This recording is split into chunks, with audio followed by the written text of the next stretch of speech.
शुक्लांबरधरं विष्णुं शशिवर्णं चतुर्भुजं प्रसन्नवदनं ध्यायेत् सर्वविघ्नोपशान्तये अगजाननपद्मार्कं गजाननमहार्निशम् अनेकदन्तं भक्तानाम् एकदन्तमुपास्महे। ओं गं गणपतये नमः। ओं श्रीमात्रे नमः। ओं श्री गुरुभ्यो नमः। నా పేరు వాడ్రే ఆదినారాయణరావు శర్మ. నా నెంబర్ 7075389589 7075389589. విదేశాల్లో కూడా ఉంటూ నన్ను ప్రోత్సహిస్తుండడం అంటే మీ అందరికీ కూడా నా హృదయపూర్వక నమస్కారాలు. ఇప్పుడు మనం 11వ తారీఖు మే నుంచి 17వ తారీఖు మే వరకు కూడా 12 రాశుల వారికి ఎలా ఉండబోతోందో మనం తెలుసుకుందాం. వృశ్చిక రాశి వారికి ఈ వారం మొత్తం కూడా బాగుందండి. ఎందుకంటే గురుడు 15వ తారీఖు నుంచి మారడం వలన మీ ఆదాయ వనరులు బాగా పెరుగుతున్నాయి. ఫైనాన్షియల్ స్టేటస్ చక్కగా పెరుగుతుంది. కుటుంబంలో వృద్ధి కలుగుతూ ఉంటుంది అనడంలో సందేహం లేదు. పైగా మీరు గాయకులు ఉంటారు, మీ దాంట్లో అద్భుతమైన ఫలితాలు ఉంటాయి. సెకండ్ హౌస్ లార్డ్ సెకండ్ హౌస్ని చూసుకోవడమే కారణం. చెడుదృష్టి ఉంది. చెడుదృష్టి మాత్రాన ఏమి చిన్న లేట్ అవుతుంది తప్ప పెద్ద ప్రాబ్లం ఉండదు. 16, 17 తారీఖులో చంద్రుడు ఉంటాడు కాబట్టి చంద్రుడికి గురుదృష్టి ఉంటుంది కాబట్టి 16, 17 తారీఖులో చిన్నపాటి గజగజల యోగం కూడా ఉంది. యోగం అంటే ధైర్యంతో కూడిన మంచి మంచి పనులు చేస్తుంటారు. మీరు ఒకరికి డబ్బులు ఇచ్చే పొజిషన్లో మీరు ఉంటారంటే సందేహం లేదు. అలాగే మీరు కంఫర్టబుల్నెస్ ఎక్కువ అండి. మీ తల్లిగారికి ఆరోగ్య పరిస్థితి పర్ఫెక్ట్గా ఉంటుంది. ప్రేమ కూడా బాగుంటుంది మీ మీద. సంగీత సాధన చేసే వాళ్ళకి, సంగీతంలో ఉన్న వాళ్ళకి ఖచ్చితంగా వాళ్ళు డెవలప్మెంట్ అవుతారు. ప్రోగ్రామ్స్ రీచే విదేశీ పర్యటన జరగడానికి అవకాశాలు ఎక్కువ ఉన్నాయి మీ రాశి వారికి. అంతేకాకుండా భూములు, వాహనాలు, గృహాలు కొనుక్కోవడానికి సౌఖ్యం ఉందండి. అంతేకాకుండా సప్తమాధిపతి పంచమంలో ఉన్నాడు శుక్రుడు. అలాగే శని, రాహువులు పంచమంలో ఉన్నారు. అంటే దేవతానుగ్రహం వలన, దేవుడి యొక్క ప్రభావం వలన, దేవుడి యొక్క ఆశీస్సుల వలన, మీరు చేసుకున్న పూర్వజన్మ పుణ్యం వలన, ఇప్పుడు చేసుకున్న పూజల వలన సంతాన యోగం కలగబోతోంది. సంతానం వలన అభివృద్ధి కలగబోతోంది అని చెప్పచ్చు. సరే, రవి బుధులు ఉన్నారంటే 14వ తారీఖు వరకు రవితో కలిసిన బుధుడు 6వ భావంలో ఉన్నారు. మంచి చేస్తాడండి. ముఖ్యంగా మేనమావులకు బాగుంటుంది. ప్రతి రంగంలోనూ మీరు ముందంజలో ఉంటారు. స్టాంపింగ్ అవుతుంది విదేశాలు వెళ్ళడానికి.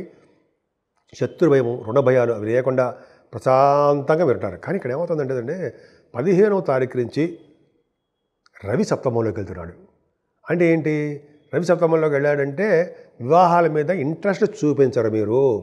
స్త్రీ ద్వేషి అంటారు జనరల్గా. మామూలుగా చెప్తే స్త్రీ ద్వేషి, స్త్రీల వలన ఇబ్బంది అయితే స్త్రీ అంటే లైక్ చేయకపోవడము, ఆలోచి వివాహాలు అవ్వడము, ఇది సప్తమంలో ఉండడం జరుగుతుంది. అంతేకాకుండా సప్తమస్థానంలో ఉండడం వల్ల కూడా మీకు తెలియదు ఏముందండి, విదేశాలకు వెళ్ళడము, ఉన్నత ప్రదేశాలకు వస్తే దూర ప్రాంతాలకు వెళ్ళడము, వేరే వాళ్ళ ఇళ్లలో భుజించడము, అక్కడ మీకు ఐశ్వర్యం పట్టడం. అక్కడంటే ఉద్యోగ రీత్యా మీరు వెళ్తారు, వ్యాపారాల రీత్యా ఐశ్వర్యం పట్టుకోవడం జరుగుతుంది. ఇంకోటి చెప్పాడంటే భగవంతుడు, రవి వలన సప్తమస్థానం రవి ఉండడం వలన భార్య గారి మాట వింటారు అని ఉంది. ఖచ్చితంగా మీరు వింటారు. అమ్మవారు అంటే మనం అంటే ఆవిడ మాట వినకపోతే ఎలా ఉంటామండి? ఆడవాళ్ళ మాట వినడం వల్లనే మనం ఈ పొజిషన్లో ఉన్నాం. మనం లేకపోతే మనం ఎక్కడో ఉండేవాళ్ళం. కాబట్టి భార్య గారి మాట అంటే ఆవిడ మాటకి విలువ ఇస్తారు మీరు. అది గ్రేట్నెస్. ఆవిడకి ఉన్నతమైన గౌరవం సృష్టిస్తారు. మీరు అలా చేయడం వల్ల మీ పిల్లలు కూడా అమ్మగారిని అంటే వాళ్ళ అమ్మాయిని జాగ్రత్తగా చూసుకుంటారు. కాబట్టి భార్య గారి యొక్క మాటలు వింటారు సప్తమ భావంలో అని శాస్త్రం కూడా చెప్తుంది. అంతే కదండి, స్త్రీల వలన ధనప్రాప్తి కూడా చెప్తుంది. మీకు స్త్రీల వలన ధనప్రాప్తి అంటే మీ తల్లిగారు కానీ, మీ భార్య గారు కానీ, మీ పిన్నులు కానీ, అత్తలు కానీ, మన వంశం వాళ్ళు చాలామంది ఉన్నారు కదా, వాళ్ళ వలన ధనప్రాప్తి చూసుకోండి కావాలంటే. సరే, కానీ గురుడు మాత్రము అష్టమంలోకి మారిపోయాడండి. అష్టమంలోకి మారిపోవడం గురుడు అంత శుభకార్యాలు, శుభవార్తలు, అదే మంచి పనులన్నీ చేయడు. మీకు కొద్దిగా అనారోగ్య సమస్యలు సృష్టిస్తూ ఉంటాడు. చిన్న చిన్న ప్రాబ్లమ్స్ ఇస్తూ ఉంటాడు. ఏదైనా మీకు రియల్ ఎస్టేట్ రంగంలో ఉన్న వాళ్ళకి అద్భుతమైన ఫలితాలు ఇవ్వండి. మీరు రాష్ట్రాధిపతి కుజుడు కూడా నీచ స్థితిలో ఉన్నాడు, అంత ఫలితాలు ఇవ్వడు. హైయర్ ఎడ్యుకేషన్ రీత్యా కూడా విదేశాలకు వెళ్ళడానికి అవకాశాలు తక్కువ. ఏదైనా 10th హౌస్ లార్డ్ రవి సప్తమస్థానం ఉన్నాడు కదండి. 10th హౌస్ లార్డ్ సప్తమస్థానం నుండి విదేశీ పర్యటన చేస్తారు. అలాగే మీ భార్య భర్తలకు అనురాగం బాగుంటుంది. అలాగే మీరు సప్తమస్థానం అంటే 10th హౌస్ లార్డ్ బాగున్నాడు కాబట్టి మీకు ప్రొఫెషనల్గా బాగుంటారు. గవర్నమెంట్ ఉద్యోగస్తులకి అద్భుతమైన కాలం, ప్రమోషన్స్ కూడా వస్తాయి. ఇంకా అదృష్టం ఏంటి తెలుసా అండి, కేతు 11వ భావంలో ఉన్నాడు. జనరల్గా రాజయోగాన్ని బాగా డబ్బులు ఇస్తుంటాడు. కానీ శనీశ్వరుడు చూస్తున్నాడు. అంటే శనీశ్వరుడు చూడడం వల్ల అనుకున్నంత డబ్బులు మీరు క్యాచ్ చేయలేకపోతుంటారు, క్యాష్ చేసుకోలేకపోతుంటారు, క్యాచ్ చేయలేకపోతుంటారు. మీకు రావాల్సిన సంపద కానీ ధనం కానీ లాభాలు కానీ తక్కువ మోతాదులో వస్తాయి. ఏదేమైనా 8వ తారీఖు అంటే ఆల్మోస్ట్ 11వ తారీఖు చెప్పుకుంటాం అనుకోండి. 8వ తారీఖు మనం యాక్చువల్గా సత్యనారాయణ స్వామి వారి యొక్క అనవరం సత్యనారాయణ స్వామి గారి కళ్యాణం ఉందే చేసుకుంటాము. ముఖ్యంగా పౌర్ణమి ఉందండి. అసలు ఈ వైశాఖ మాసం అంతా విష్ణుమూర్తికి ఇష్టమైన మాసం. పైగా పౌర్ణమి పూట చేసుకుంటే దానాలు చాలా పవర్ఫుల్ ఇస్తాయి, చాలా మంచిది. ముఖ్యంగా అండి నీళ్ళ దానం చేయాలి.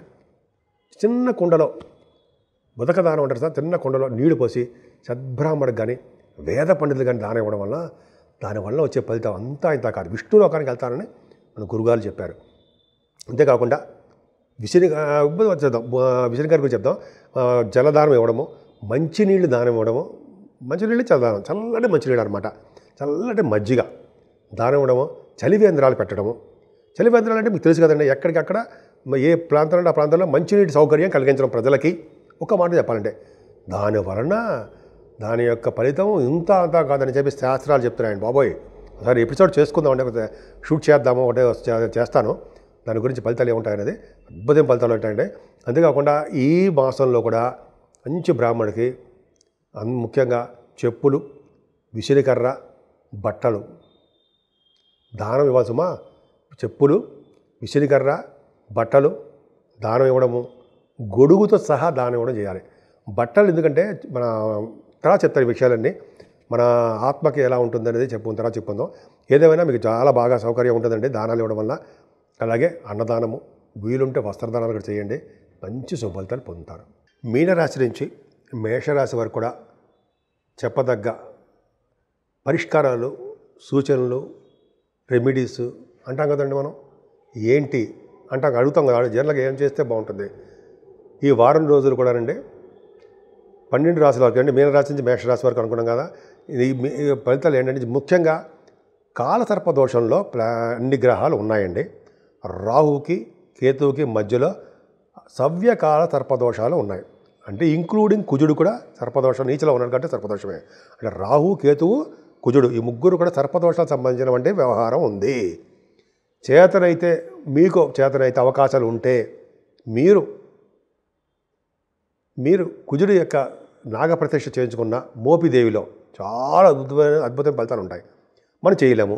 సుబ్రహ్మణ్య స్వామి వారి యొక్క దేవాలయ సందర్శన చేసుకున్నా, సుబ్రహ్మణ్య స్వామి వారికి కళ్యాణం చేయించుకున్న, సుబ్రహ్మణ్య స్వామి వారికి ఆవు పాలతో పూజ చేసుకున్న అద్భుతమైన ఫలితాలు సర్పదోషం నుంచి బయటపడవచ్చు.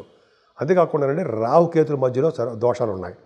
12 రాశుల వరకు, 6 రాశుల వరకు ఎక్కువ ఉంది, 12 రాశుల వరకు మరింత ఎక్కువ ఉంది.